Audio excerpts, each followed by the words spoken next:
రూపాయల కిలో టమాటాలు అమ్మితే 10కి ఇస్తే తీసుకుంటా లేకుంటే లేదనే విధంగా ఆ రకమైనటువంటి అవమానాలు రైతు భరిస్తున్నాడు అధ్యక్ష. నేను ఎందుకు ఈ మాట చెప్తున్నానంటే అధ్యక్ష, కళ్ళకు నీళ్ళు వస్తాయి అధ్యక్ష. ఈరోజు ఏ రైతు కూడా సంతోషంగా లేడు అధ్యక్ష.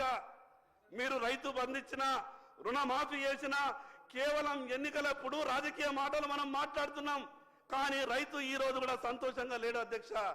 అధ్యక్ష, 5 ఎకరాలు ఉన్నటువంటి రైతు తను పండించినటువంటి పంటని కుటుంబం అంతా కూడా కష్టపడ్డ తర్వాత మార్కెట్కి వెళ్ళి అమ్ముకొని సంవత్సరం తర్వాత లెక్క చూస్తే అధ్యక్ష 50,000 రూపాయలు కూడా లాభం వస్తలేదు అధ్యక్ష.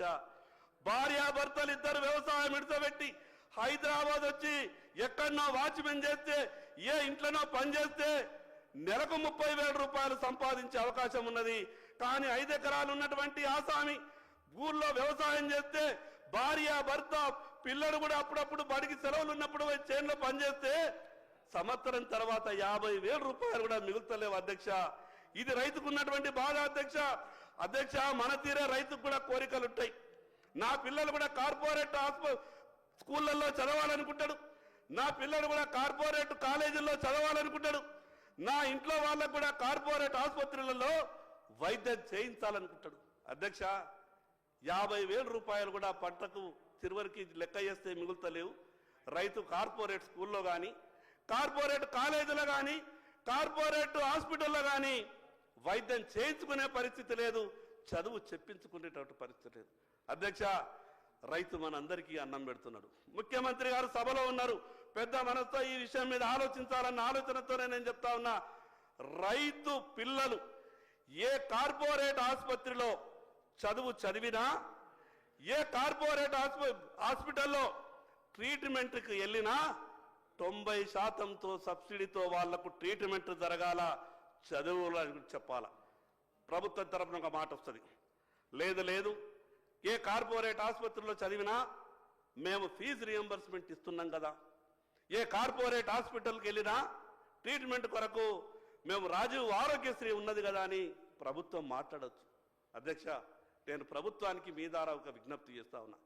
కార్పొరేట్ హాస్పిటల్లో రైతు బిడ్డలే కావచ్చు, మిగతా వాళ్ళే కావచ్చు, ఈ ఫీజు రియంబర్స్మెంట్ మీద పోయే వాళ్ళని ఎట్లా చూస్తున్నారంటే, ఎందుకు వచ్చినరా మీరు మా కాలేజీకు, మిమ్మల్ని అడ్మిషన్ చేసుకుంటే రూపాయి వచ్చేది లేదు సచ్చేది లేదు, కానీ మీ పేర్ల మీద సీట్లు ఇవ్వబడుతుంది, ప్రభుత్వం ఏమో రూపాయి ఇస్తలేదు, మీరు చదువుకున్నా ఒకటే చదువుకోకున్నా ఒకటే అనే విధంగా ఏలనగా కార్పొరేట్ స్కూల్స్ ఆ కాలేజీలు మాట్లాడుతున్నాయి అధ్యక్ష. అట్లనే కార్పొరేట్ హాస్పిటల్లో కూడా ఆరోగ్యశ్రీ పేషెంట్లు అంటే నేను ఎందుకు ఇది ఉదాహరణ చెప్తున్నా అధ్యక్ష.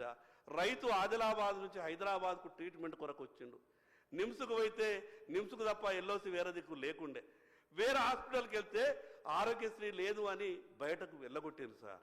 రైతు దగ్గర చిల్లి గవ్వ లేక ఉండే ఆరోగ్యశ్రీకి కూడా పాపం కార్పొరేట్ హాస్పిటళ్లలో ఎవరికి కూడా పేషెంట్ ఆరోగ్యశ్రీ అని అంటే అయిపోయా, ఇక ఇది వీళ్ళకు ట్రీట్మెంట్ ఇచ్చి కూడా మనకేమొస్తుంది అనే విధంగా కార్పొరేట్ హాస్పిటల్స్ వ్యవహారం చేస్తున్నాయి. కాబట్టి రైతు ప్రత్యేకంగా ఒక గుర్తింపు ఈ సమాజంలో రైతుకు రావాలి. భరోసా అంటే కేవలం డబ్బు మాత్రమే ఇవ్వడం భరోసా కాదు, రైతు అనంటే ఈ సమాజం గౌరవించేటటువంటి పరిస్థితి రైతుకు రావాలి అధ్యక్ష. ఆ రకమైనటువంటి ఆలోచన వచ్చినప్పుడే అధ్యక్ష రైతు ఏమన్నా బాగుపడే అవకాశం ఉంటుంది అధ్యక్ష. వ్యవసాయం చెయ్యాలంటే ఎంత కష్టం ఉంటుందంటే, నేను వర్షాకాలం నా చేన్లకు మిగతా వాళ్ళ చేన్లలో కూడా పోయిన అధ్యక్ష. నేను గౌరవ ముఖ్యమంత్రి గారికి మొన్న కూడా నేను ఒక విజ్ఞప్తి చేసిన. మన గ్రామీణ ప్రాంతం నుంచి వచ్చినటువంటి వాళ్ళే దాదాపు 95-96% శాసనసభ్యులు ఉన్నారు.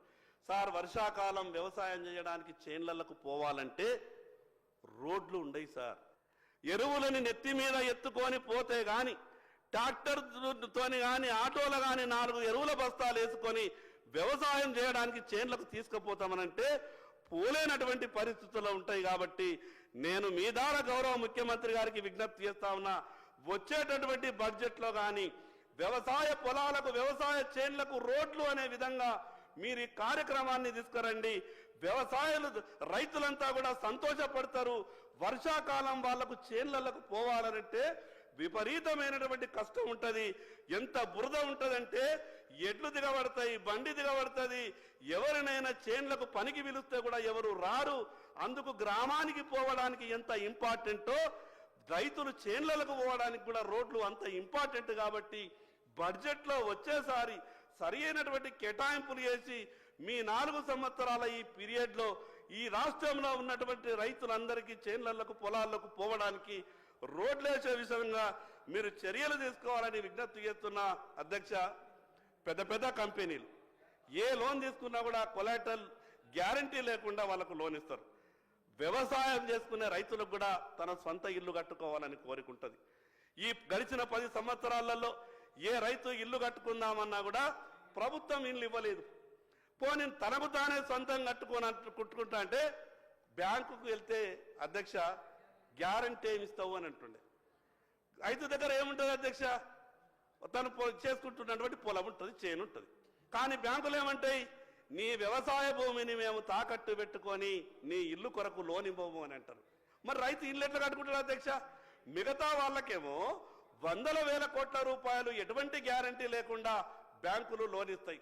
ఎందుకు? అది సమాజ హితం కొరకట, ఎంప్లాయ్మెంట్ జనరేట్ కొరకట.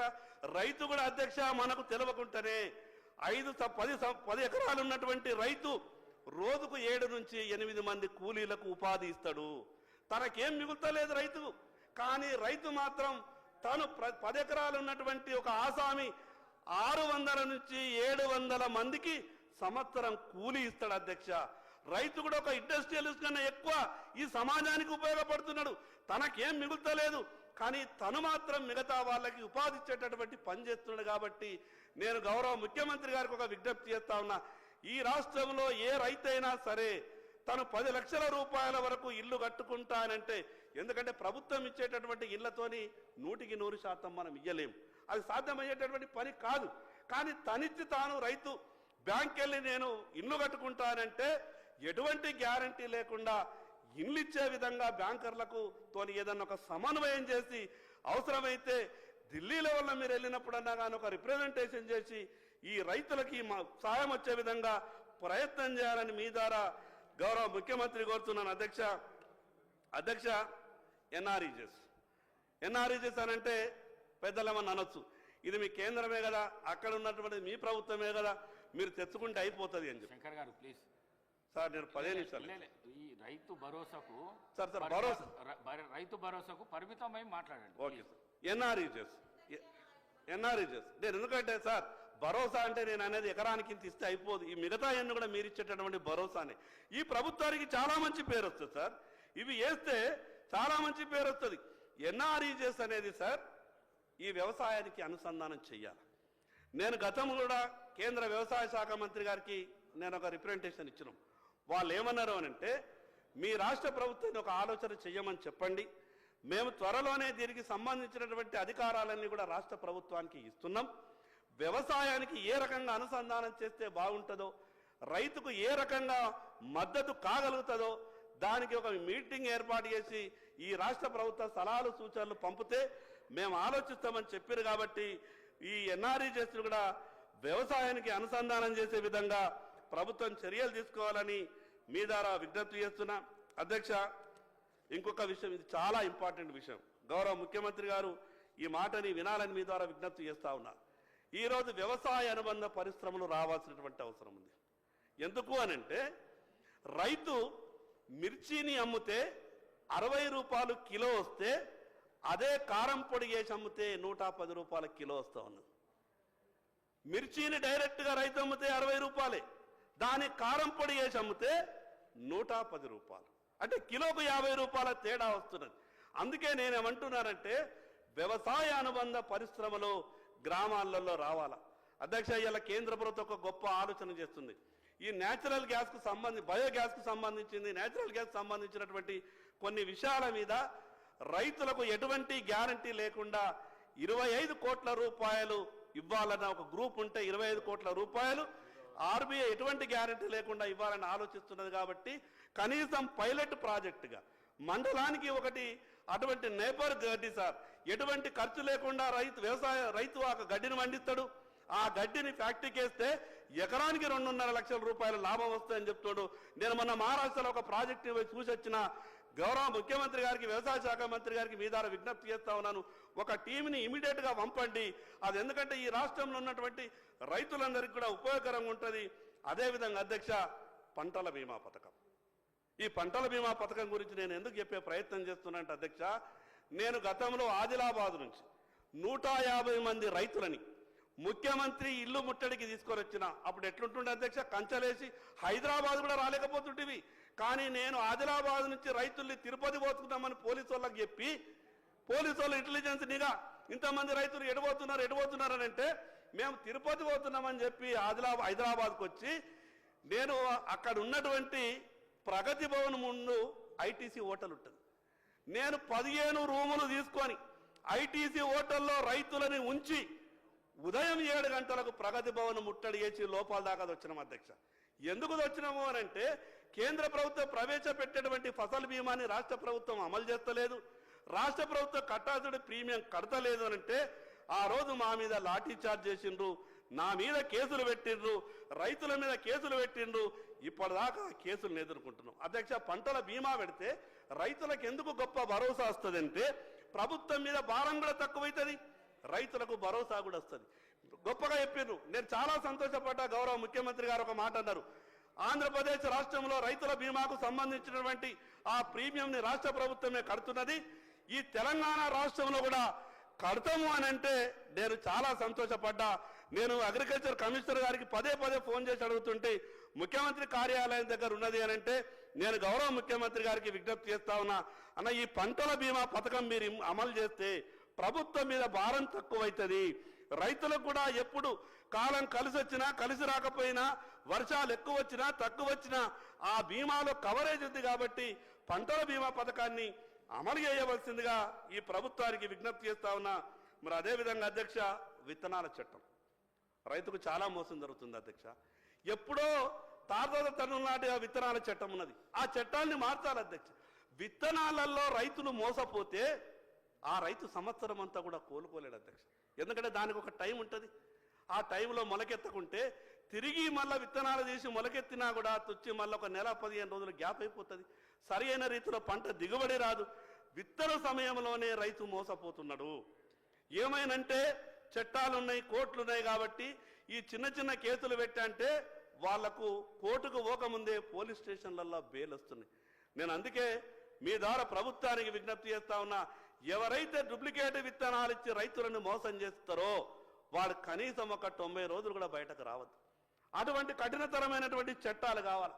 విత్తనాలప్పుడే రైతుకిన మోసానికి గురైపోతే రైతు వ్యవసాయం చేసుకోలేనటువంటి పరిస్థితి ఉంటుంది. కాబట్టి దయచేసి ముఖ్యమంత్రి గారు, మంత్రి గారు ఆ రకంగా ఆలోచించాలని మీ ద్వారా ప్రభుత్వానికి విజ్ఞప్తి చేస్తా ఉన్నాను అధ్యక్ష. అదేవిధంగా ఏఈల బాధ్యత.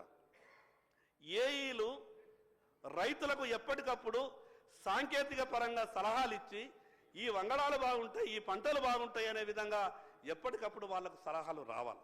కానీ ఉన్నటువంటి పరిస్థితి చూస్తే అధ్యక్ష, ఆ రకమైనటువంటి సలహాలు రైతులకు ఎక్కడా కూడా దొరుకుతలేవు. అందుకే కొత్త ఈరోజు ప్రపంచంతో రైతు పోటీ పడాలి అధ్యక్ష. మిగతా కొన్ని దేశాలలో ఎకరానికి 40 క్వింటాలు 30 క్వింటాల పత్తి వస్తున్నది, మనం ఇంకా 10-12 క్వింటాలలో ఉన్నాం. మిగతా దేశాలలో BT 7, 8కి వెళ్ళిపోయారు, మనం BT 2లోనే ఉన్నాం. 3 అనాధికారికంగా నడుస్తూ ఉన్నది. క్వాలిటీ విత్తనాలు రైతులకు ఇవ్వాల్సినటువంటి అవసరం ఉంది. క్వాలిటీ విత్తనాలు కింద మనం రైతులకు ఇవ్వలేకపోతే మీరు ఎన్ని సబ్సిడీలు ఇచ్చినా, ఎన్ని రుణమాఫీలు జరిగినా, ఎంత రైతు భరోసా వచ్చినా రైతు బాగుపడు అధ్యక్ష.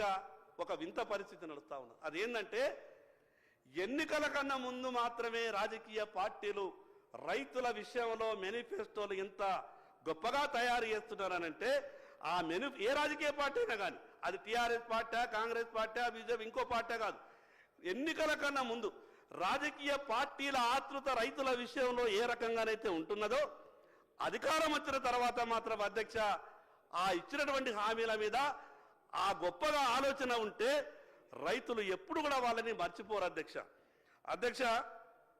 ఈరోజు రైతు బంధు విషయం మాట్లాడుతూ మేము ఇంత ఇచ్చినాం, మేము అంత ఇచ్చినాం, మీరేం చేసిండ్రు అని ఈ సమయం అంతా కూడా, సభా సమయం అంతా కూడా ఈ ఒకరిదొకరు విమర్శలు మాత్రమే పోతున్నది. సలహాలు ఎవరు ఇస్తలేరు అధ్యక్ష. వాళ్ళు గొప్పగా చెప్పుకునే ప్రయత్నం చేస్తూ ఉన్నారు.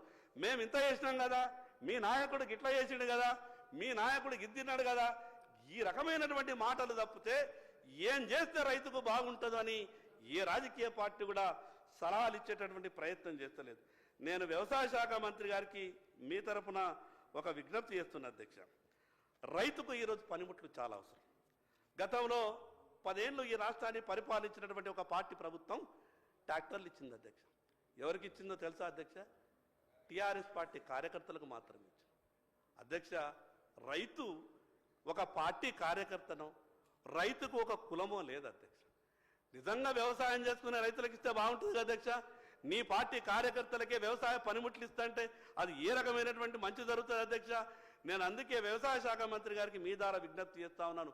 కొంత ప్రారంభించినట్టు ప్రారంభించిండ్రు, మళ్ళీ దాంట్లో మందగించింది. వ్యవసాయ పనిముట్లు ఇమీడియట్గా స్ప్రింక్లర్లు కావచ్చు, డ్రిప్ ఇరిగేషన్ కావచ్చు, సబ్సిడీ మీద ట్రాక్టర్లు కావచ్చు, నాగన్లు కావచ్చు, ఈ రకమైనటువంటి వ్యవసాయ పనిముట్లు మీరు వెంటనే అందించే ప్రయత్నం చేయాలని మీ ద్వారా విజ్ఞప్తి చేస్తున్నాను అధ్యక్ష. ఈరోజు పంటలకు సంబంధించినటువంటి విషయాలు మాట్లాడేటప్పుడు ప్రపంచం ఎక్కడికి వెళ్ళిపోయింది అధ్యక్ష. మన దగ్గర ఉన్నటువంటి దిగుబడితో ప్రపంచాన్ని మనం పోటీ పడలేం. ఈరోజు కొన్ని దేశాలలో, నేను థాయిలాండ్లో చూసిన అధ్యక్ష, నేను కొరియాలో చూసిన అధ్యక్ష, మన దేశంలో ఒక చర్చ, ఏ రాష్ట్ర బడ్జెట్లో చూసినా కూడా ఒక చర్చ జరుగుతుంది అని అంటే వ్యవసాయం వల్ల జీడిపి ఎంత పెరుగుతున్నది, ఇండస్ట్రీ తెచ్చుకుంటే బాగుంటుంది అనే ఆలోచన ఉన్నది. మరి అన్నం ఎక్కడికి వెళ్ళి తెచ్చుకుంటాం అధ్యక్ష? మనం ఇండస్ట్రీలు తెచ్చుకుంటాం, వాళ్లకు మనం సాయం చేస్తాం. 1000 కోట్ల రూపాయలు పెట్టుబడులు పెట్టేటోళ్ళు ఈ దేశం లేకుంటే మిగతా దేశాలలో వస్తుండొచ్చు, కానీ అన్నమైతే తెచ్చుకోలేం కదా అధ్యక్ష. మనం అన్నమైతే తినాలి కదా అధ్యక్ష. అందుకే వ్యవసాయానికి అనుబంధమైనటువంటి పరిశ్రమల మీద దృష్టి పెట్టేటటువంటి ప్రయత్నం చెయ్యండి. ఈరోజు ప్రపంచంలో కొన్ని దేశాలు ఉన్నాయి, అది చిన్న దేశమే, వ్యవసాయంతోనే వాళ్ళ జీడిపి ఏ రకంగా ఉన్నదో ఒకసారి ఆలోచించండి. అందుకే పాడి పరిశ్రమ ఈరోజు నేషనల్ లైవ్ స్టాక్ మిషన్ అనే NLM కేంద్ర ప్రభుత్వ పథకం ఉన్నది అధ్యక్ష. 1000 కోట్ల రూపాయలు ఈరోజు కేంద్రం ఇవ్వడానికి సిద్ధంగా ఉన్నది. 50% సబ్సిడీ, రూపాయి 2 రూపాయలు కాదు అధ్యక్ష. నువ్వు 5 కోట్ల రూపాయల యూనిట్ పెట్టుకుంటే, 4 కోట్ల రూపాయల యూనిట్ పెట్టుకుంటే ఏ రైతైనా సరే 2 కోట్లు సబ్సిడీ ఇస్తుంది. 1 కోటి రూపాయల యూనిట్ పెట్టుకుంటే అది మీరు పోల్ట్రీ పెట్టుకోండి, డైరీ పెట్టుకోండి. ఈరోజు 2 కోట్లు పెట్టుకుంటే 1 కోటి రూపాయల సబ్సిడీ, ఈరోజు 50 కోట్లు పెట్టుకుంటే 50 లక్షల రూపాయల సబ్సిడీ, 50% సబ్సిడీ ఈరోజు కేంద్ర ప్రభుత్వం ఇస్తున్నది. గతంలో ఉన్నటువంటి ప్రభుత్వం ఆ పథకాన్ని అమలు చేయలేదు.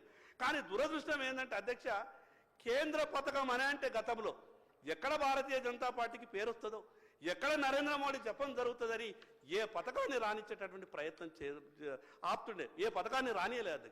నేను అందుకే మీ ద్వారా ఈ ప్రభుత్వానికి విజ్ఞప్తి చేస్తా ఉన్నాను. మొదటి సభలో గౌరవ ముఖ్యమంత్రి గారు బాగా గొప్పగా ఒక మాట మాట్లాడింది. మాకు భేషజాలు లేవు, కేంద్రంలో ఉన్నటువంటి భారతీయ జనతా పార్టీ ప్రభుత్వమైనా ఈ రాష్ట్ర ముఖ్యమంత్రిగా కేంద్రం ఇచ్చేటటువంటి ప్రతి రూపాయిని తీసుకొచ్చి ఈ రాష్ట్రానికి ఉపయోగపడే విధంగా నేను ప్రయత్నం చేస్తానన్నారు. చాలా సంతోషం అధ్యక్ష. కేంద్రం ఎందుకంటే నరేంద్ర మోడీ గారి ఆలోచన కూడా చాలా గొప్ప ఆలోచనలు అధ్యక్ష. ఎక్కడ కూడా వారు ఇక్కడ ఉన్నటువంటి మంత్రులు చాలా మంది మధ్యన సంవత్సర కాలంలో ఢిల్లీకి వెళ్ళి వచ్చిండ్రు. ఎక్కడ ఏ కేంద్ర మంత్రి దగ్గరికి వెళ్ళినా వారి నోటి నుంచి మొదలుగా ఏ మాట వస్తున్నదో తెలుసా?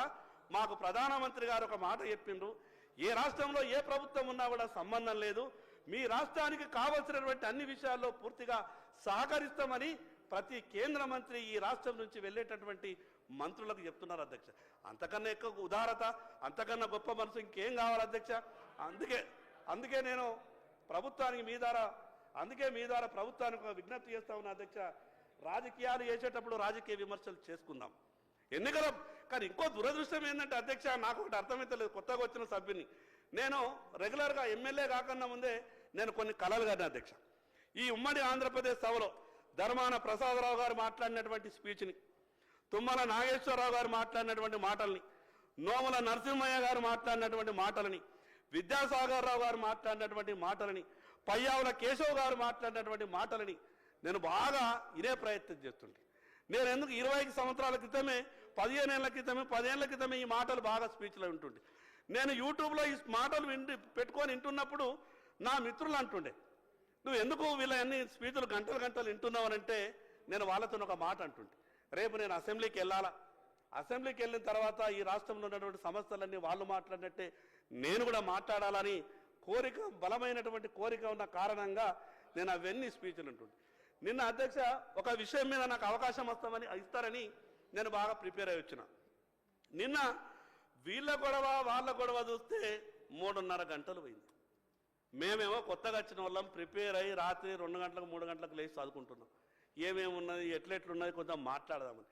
మీకు నా విజ్ఞప్తి ఏంటంటే అధ్యక్ష, కొత్త సభ్యునికి ఏదైనా అవకాశం ఉన్నప్పుడు కొంత మీరు నేరుగా వారించి వాళ్ళని కంట్రోల్ చేసి అవకాశం ఇచ్చే విధంగా ప్రయత్నం చేయాలని మీ ద్వారా విజ్ఞప్తి చేస్తాను అధ్యక్ష. అధ్యక్ష, రైతుకు ఒక ప్రత్యేకమైనటువంటి గుర్తింపు రావాల్సినటువంటి అవసరం ఉంది. మీరు అనొచ్చు ప్రత్యేకమైనటువంటి గుర్తింపు ఇచ్చినాం కదా ఇంకేం కావాలని. అధ్యక్ష, ఈ రాష్ట్రంలో అతి తొందరగా నమ్మేది రైతు మాత్రమే. ఏ రాజకీయ పార్టీ ఏ మాట ఇచ్చినా రైతు నమ్ముతాడు. రైతు అంత తొందరగా ఇంకా ఎవరు నమ్మరు అధ్యక్ష. రైతు నమ్మి ఓటేసాడు. ఈరోజు కాంగ్రెస్ ప్రభుత్వం అధికారంలోకి వచ్చిందంటే రైతు మీ మాటలని బలంగా నమ్మిండు. కాంగ్రెస్ ప్రభుత్వం ఈరోజు రైతులు ఓట్లేస్తేనే అధికారంలోకి వచ్చింది. ప్రధానమైనటువంటి హామీ రుణమాఫీ. మీ ద్వారా గౌరవ ముఖ్యమంత్రి గారికి మిగతా మంత్రివర్గానికి విజ్ఞప్తి చేస్తున్నా, మీరు ఇచ్చేటటువంటి స్టేట్మెంట్లో ఈ తేడాలు కంట్రోల్ కావాలి. ఒక మంత్రి గారు చెప్తారు 60% మాఫీ అయిపోయింది, 40% కాలేదని.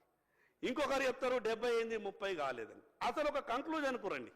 ఎంత మాఫీ అయింది, ఇంకెంత మాఫీ కాలేదు. సరే, రాష్ట్ర ఖజానా మీకు సహకరిస్తలేదేమో, ఇబ్బందులు ఉన్నాయేమో, కానీ మీరు వాస్తవాలు చెప్పేటటువంటి ప్రయత్నం చేయండి. మీ ద్వారా ఒక విజ్ఞప్తి చేస్తా ఉన్నాను ఈ ప్రభుత్వానికి అధ్యక్ష. 2 లక్షల రూపాయల రుణమాఫీ కోఆపరేటివ్ బ్యాంకులలో గౌరవ మంత్రి గారు నా మాట కొద్దిగా నోట్ చేసుకోవాలి. కోఆపరేటివ్ బ్యాంకులలో 65 నుంచి 70% రైతులకు లోన్లు మాఫీ కాలేదు. అది టెక్నికల్ సమస్య ఉన్నదా, ఇంకో సమస్య ఉన్నదా? మీరు వెంటనే ఆ విషయాన్ని సంబంధిత అధికారులతో చర్చించి మీరు ఆర్డర్స్ ఇవ్వాలా. 2 లక్షల రూపాయల రుణమాఫీకి సంబంధించింది అధ్యక్ష, గతంలో టీఆర్ఎస్ ప్రభుత్వం మాఫీ చేసినప్పుడు 1 లక్ష రూపాయలు వడ్డీకి పోయింది. దాంట్లో ఏం అనుమానం లేదు, వడ్డీకి పోయింది. కానీ ఇంకొక విషయం, ఈరోజు కూడా రైతు 2 లక్షల రూపాయల బాకీ ఉన్నటువంటి రైతులు ఉన్నారు. మీరు ఎప్పటి వరకు చేస్తారో క్లారిటీ ఇస్తలేదు. మిగతా మీరు ఒక మాట ఏమంటున్నారు, 2 లక్షల పైబడి ఉన్నటువంటి రైతు తన డబ్బుని బ్యాంకులో జమ చేస్తే ఆ సమాచారం మాకిస్తే మేము 2 లక్షల రూపాయలు చెల్లిస్తామని చెప్తున్నారు. 2 లక్షల రూపాయల వరకు ఉన్నటువంటి రైతుకు రుణమాఫీ చేయాల్సిందే మీరు. ఎందుకంటే మీరు 70%కు చేసినా 80%కు చేసినా మీరు ఈ 20%కు చేయకపోతే మీరు 80% మీకు చేసిన వాళ్ళు ప్రచారం చేస్తారో లేదో తెలియదు, కానీ ఈ 20% మాత్రం మిమ్మల్ని జీరో చేస్తారు అధ్యక్ష. మీరు జాగ్రత్తగా ఉండండి. 80% చేస్తాం, 70% చేస్తాం, ఈ 20-30 వేలతోనే మాకేం ఇబ్బంది అవుతుంది అంటే ఈ 20-30 మాత్రం మిమ్మల్ని జీరో చేస్తారు. దీన్ని జాగ్రత్తగా ఉండాలా. 2 లక్షల రూపాయల రుణమాఫీని ప్రభుత్వం ఎప్పటి వరకు చేస్తుందో క్లారిటీగా చెప్పండి. ఆర్థిక పరిస్థితి మీకు సహకరిస్తలేకపోవచ్చు, వాస్తవాలు చెప్పండి. కానీ బుకాయింపు ద్వారా ప్రజలను నమ్మించలేము. ఒక పక్క మనం ఏం చెప్తున్నాం, ఎస్ఎల్బిసి లెక్కలు 52,000 కోట్ల రూపాయలు మనకు వచ్చినాయి, రుణాలు తీసుకున్నారు రైతులు, 21,000 కోట్ల రూపాయలు మాఫీ చేసినామని చెప్తున్నారు. మరి అటువంటిప్పుడు ఇంకా 30,000 కోట్ల రూపాయలు రైతులు బాకీ ఉన్నట్టే కదా.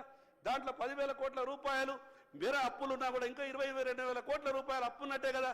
క్లియర్గా మీరు ఇస్తున్నటువంటి స్టేట్మెంట్ ప్రకారమే 20,000 కోట్ల రూపాయలు ఇంకా ఇవ్వాల్సి ఉందని చెప్తా ఉన్నారు. కాబట్టి దాంట్లో మీరు కొంత క్లారిటీ ఇవ్వాల్సిందిగా మీకు విజ్ఞప్తి చేస్తా ఉన్నాను అధ్యక్ష. ఒక మాట మాట్లాడు, ప్రభుత్వానికి ఒక ఆలోచన ఉండిండొచ్చు, ఏమని కొంత కేటగిరీ వైజ్ చేస్తే మనం ముందుకెళ్తే కొంచెం ఆర్థికంగా కొంత ఇబ్బంది ఉండకుండా ఈ పథకాన్ని కొనసాగించవచ్చనేమో ఆలోచన ఉండిండొచ్చు. సహజంగా ప్రభుత్వాన్ని నడిపేటప్పుడు ఆలోచన వస్తుంది, ఎక్కడ రూపాయి తక్కువ చేస్తే అడ్మినిస్ట్రేషన్ ఏ రకంగా చేయగలుగుతాం అనేది మీకుంటే ఉండిండొచ్చు. మిగతా దుబారా ఖర్చు చేయండి అధ్యక్ష. ఈరోజు 2.5 ఎకరాలు ఉన్నటువంటి రైతులు ఈ రాష్ట్రంలో 47 లక్షల మంది ఉన్నారు. అదేవిధంగా 2.5 నుంచి 5 లక్షల లోపు ఉన్నటువంటి రైతులు 11 లక్షల రైతులు ఉన్నారు. అదేవిధంగా 5 నుంచి 10 మధ్యన ఉన్నటువంటి రైతులు 4,72,000 ఉన్నారు. అధ్యక్ష, 10 ఎకరాలకు పైన ఉన్నటువంటి రైతులు ఈ రాష్ట్రంలో కేవలం 64,000 మాత్రమే ఉన్నారు. నేనేమంటున్నా, గుట్టలకు ఇవ్వకండి, పుట్టలకు ఇవ్వకండి, లేఅవుట్ చేసినటువంటి స్థలాలకు ఇవ్వకండి, ఆ రకంగా ఉన్నటువంటి తీసేయండి, దాంట్లో తప్పేం లేదు. గుట్టలకు ఇవ్వాలని ఎవడన్నా మాట్లాడితే మూర్ఖుడు వాడు. వ్యవసాయం చేస్తున్నటువంటి రైతుకు సాయం చెయ్యండి. కానీ నేనేమంటే ఈరోజు పెద్ద పెద్ద ఇండస్ట్రీ 1000 కోట్ల ఫ్యాక్టరీ వచ్చినా ఆయనకు సబ్సిడీలు ఇస్తున్నాం, ఆయనకు ప్రభుత్వ రాయితీలు ఇస్తున్నాం. 5000 కోట్ల రూపాయలు పెట్టుబడి పెట్టేటోళ్ళు వచ్చినా కూడా వాళ్ళకు సబ్సిడీలు ఇస్తున్నాం, వాళ్లకు ప్రభుత్వ రాయితీలు ఇస్తున్నాం. మరి మన కొరకు అన్నం పెట్టేందుకు వ్యవసాయం చేసేటటువంటి ఈ రైతుకు 10 ఎకరాల పైన ఉంటే ఆలోచిస్తామనంటే కొంత బాధ అనిపిస్తుంది. ఆ రకమైనటువంటి ఆలోచనని విరమించుకోండి. రైతుకు కులం లేదు అధ్యక్ష. రైతే, ఏ కులం ఉన్నా కూడా రైతు రైతే. కాబట్టి మీరు మిగతా విషయాలు ఆలోచించకుండా ఎన్ని ఎకరాలు ఎక్కువ వ్యవసాయం ఎవరు చేస్తారు అధ్యక్ష? వ్యవసాయాలు అంతా బాగలేవు అధ్యక్ష. మనకున్నట్టు ఫామ్ హౌస్ల తీరు లేవు.